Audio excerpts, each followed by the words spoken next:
इस जंगल में बहुत सी चिड़ियाएँ रहती थीं, रंग बिरंगी और छोटी बड़ी चिड़िया। ये जंगल इस वजह से बहुत ज़्यादा खूबसूरत था। इसमें दो चिड़िया भी रहती हैं जिसका नाम टोनी और लिली है। टोनी और लिली बचपन के ही बहुत अच्छे दोस्त हैं। टोनी चिड़िया, तुम कैसी हो? बहुत दिनों के बाद आज मुलाकात हुई है। हाँ, बहुत दिनों के बाद। बचपन से हम लोग साथ खेले बड़े हुए, पता नहीं कब हम बड़े हो गए।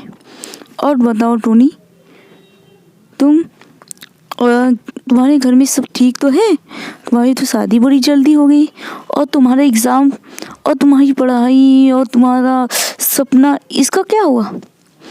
पूरा किया या नहीं?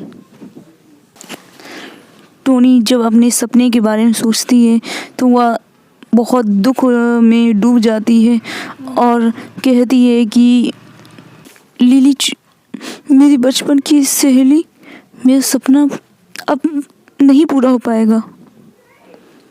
लेकिन क्यों? मेरी शादी होने के बाद मेरे सास, मेरे पति मुझे घर का काम में ही करने देते हैं। कहते हैं घर का ही काम करो। मुझे पढ़ाई लिखाई इन सब से उन्होंने दूर कर दिया और कहते हैं कि यही तुम्हारी ज़िंदगी है। अरे टोनी, ये क्या कह रही हो? ऐसा नहीं होता है। अगर सपने ही नहीं तो इंसान की ज़िंदगी नहीं। अगर तुम अपने मुताबिक ज़िंदगी न जी पाओ तो वो मुर्दा होता है। क्या तुम जीते जी मरना चाहती हो? तो मैं क्या करूं? मैं मर ही तो रही हूँ। तुम बता दो कि ये ज़िंदगी है मेरी। मैं रो रही हूँ पर मेरे दर्द को सुनने वाला कोई नहीं। मेरे दिल में इतने जख्म हैं कि इन्हें देखने वाला भी कोई नहीं। अब खुद ही रोते हैं, खुद ही को समझाते हैं, मनाते हैं, मेरा कोई नहीं सुनने वाला।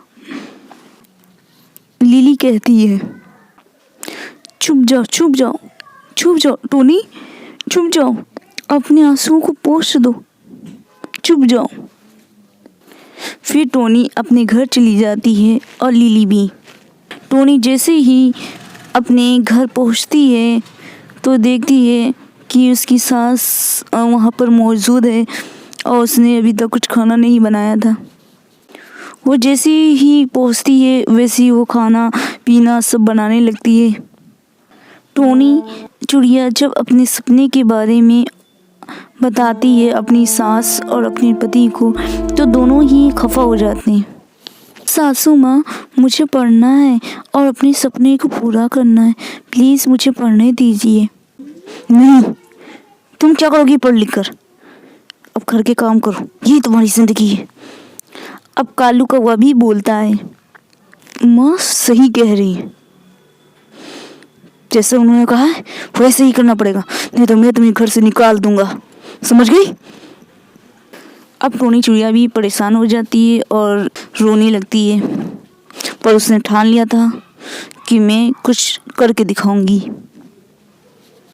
एक दिन कालू कौवा टोनी चिड़िया को घर से निकाल देता है और टोनी चिड़िया भी बहुत परेशान हो जाती है और रोने लगती है। उसका कोई ठिकाना नहीं था।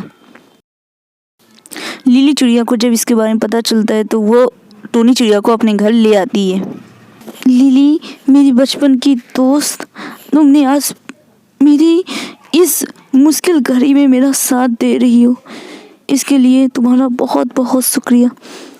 टोनी, मेरी दोस्त, तुम्हें परेशान होने की कोई ज़रूरत नहीं, चलो मेरे घर चलो और तुम वहाँ अपना सपना पूरा कर सकती हो। तुम रात दिन एक करके पढ़ाई करो, ससुराल वालों को, अपनी सास और पति को दिखा देना कि तुम किसी से कम नहीं हो। हाँ, मैं ज़रूर दिखाऊंगी उन लोगों को ज़रूर दिखाऊंगी मैं। अब चुप हो जाओ, कब तक तुम रोगी टोनी चिड़िया? तुम मेरी दोस्त हो, मेरे लिए बोझ नहीं हो। तुम्हें पता है तुम मेरी ताकत हो। अगर तुम कुछ बन जाओगी तो इसमें मेरा भी नाम होगा, मुझे फ़ख्र महसूस होगा कि तुम मेरी दोस्त हो। इसलिए तुम्हें मेहनत करना होगा। दिखा दो सबको और दिखा दो इन दुनिया और समाज को तुम क्या हो और क्या कर सकती हो। फिर टोनी चिड़िया रात दिन एक करके मेहनत करती है और एक दिन इसकी मेहनत सफल हो जाती है और वो एक बहुत बड़ी IAS ऑफिसर बन जाती है। सभी जंगल की चिड़िया पक्षी सब टोनी चिड़िया को सलाम करते हैं और उसकी बहुत इज्जत करते हैं। इसके बारे में जब है टोनी चिड़िया के ससुराल वालों को जब इसके बारे में पता चलता है तो वो दोनों बहुत ही शर्मिंदा महसूस करते हैं और टोनी चिड़िया से माफ़ी मांगते हैं। पर ये बहुत देर हो चुकी थी। टोनी चिड़िया अब इन सब से बहुत दूर जा चुकी थी। अब वो देश और समाज के लिए ही अपनी ज़िंदगी कुर्बान करना चाहती थी। अपने लिए और समाज के लिए एक नई सोच, एक धारणा लाना। इस सोच में हर पक्षियों को उसकी सोच को बदलने के लिए वो काम करने लगी। अगर आप भी मेहनत और लगन से अपने सपने को पूरा करें तो फिर एक न एक दिन आपकी मेहनत ज़रूर सफल होगी। अगर आपकी ये कहानी पसंद है तो प्लीज़ से लाइक एंड सब्सक्राइब करें और बेल आइकन को प्रेस कीजिए जिससे आने वाली नई वीडियो का नोटिफिकेशन टाइम से मिल सके।